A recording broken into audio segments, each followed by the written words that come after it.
warahmatullahi wabarakatuh. Perkenalkan, di sini saya Tamara Sela dengan NIM 1910505111 akan menjelaskan teknik pemeriksaan CT scan kepala, abdomen, dan torak. Pengertian yang pertama, pengertian teknik pemeriksaan CT scan kepala adalah suatu teknik pemeriksaan diagnosis imaging atau pencitraan yang menggunakan teknologi komputer berbasis X-ray. Pemeriksaan ini memberikan hasil yang lebih detail dibandingkan pemeriksaan X-ray biasa. Indikasinya adalah yang pertama, tumor, massa, dan lesi, metastase otak, pendarahan interkranial, aneurysma atau kelainan pembuluh darah pada otak, dan lainnya. Persiapan pasien CT scan kepala adalah tidak ada persiapan khusus, hanya melepas benda yang dapat merusak gambaran radiograf seperti kalung, anting, jepit rambut, dan yang lain-lain. Memberikan penjelasan pada pasien tentang prosedur pemeriksaan, terutama jika diperlukan injeksi media kontras. Untuk kenyamanan pasien, diberikan selimut karena ruangan ber-AC. Yang selanjutnya yaitu persiapan alat dan bahan, yaitu pertama pesawat CT scan dan komponen pendukungnya seperti printer, grade 3, dan monitor, dan yang lain-lain. Alat fiksasi hand clamp, turning strap untuk memberikan kenyamanan pada daerah kepala pasien dan tidak menimbulkan pergerakan saat diekspos. Dan yang selanjutnya selimut tabung jika pemeriksaan menggunakan media kontras. Peralatannya di sini yaitu alat suntik, spuit, kasa dan kapas serta alkohol, dan media kontras jika diperlukan.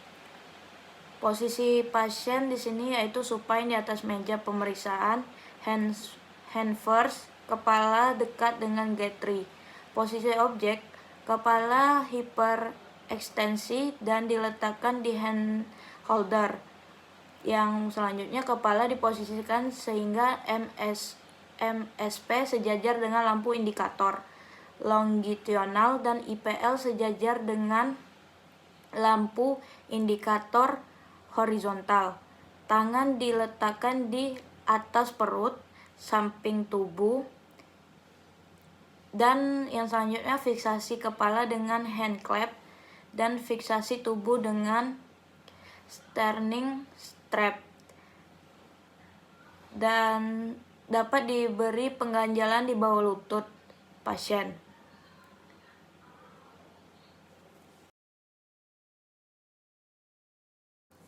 Yang selanjutnya saya akan menjelaskan CT scan abdomen non-kontras. Prosedur pemeriksaan persiapan pasien. 1. Melakukan penginputan identitas pasien. 2. Melepas benda-benda logam di bagian abdomen seperti ikat pinggang dan lainnya yang dapat merusak gambaran radiograf. Yang selanjutnya mengganti pakaian yang telah disediakan. Posisi pasien supine dengan tangan diletakkan di atas kepala.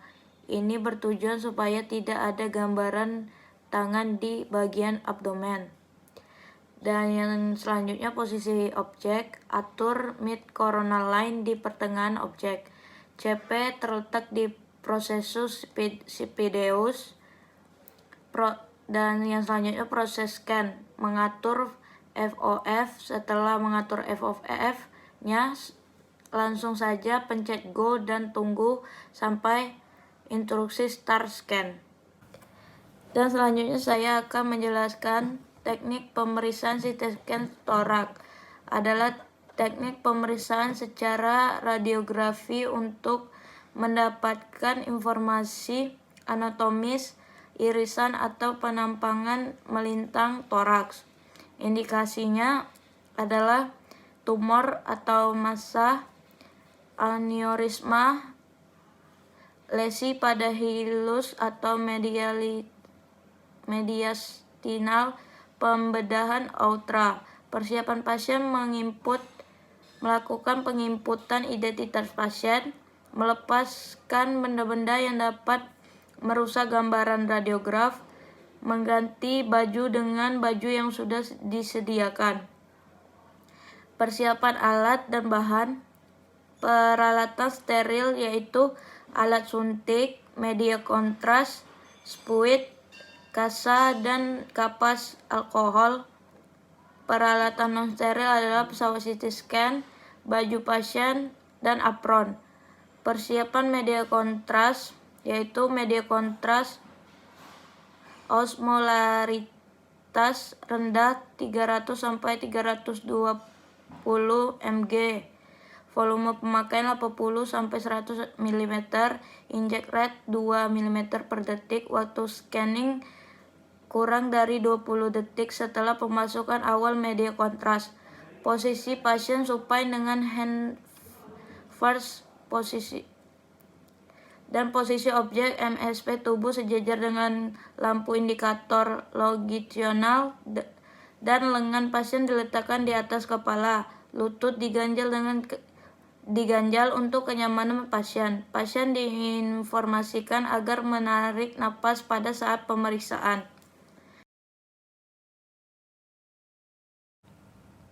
Setelah saya menjelaskan penjelasan di atas yang diambil dari video di YouTube dan saya bandingkan dengan teori yang bersumber dari textbook dan PPT yang pernah diberikan di-share dosen ke mahasiswa-mahasiswinya, materi hampir sama, hanya saja yang di YouTube itu kurang sumber-sumbernya dan ada beberapa bagian yang tidak dijelaskan, tapi sifat video lebih mudah dipahami.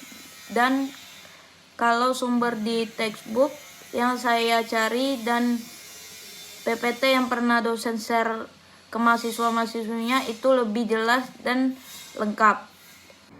Itulah hasil penjelasan saya, lebih dan kurang saya mohon maaf.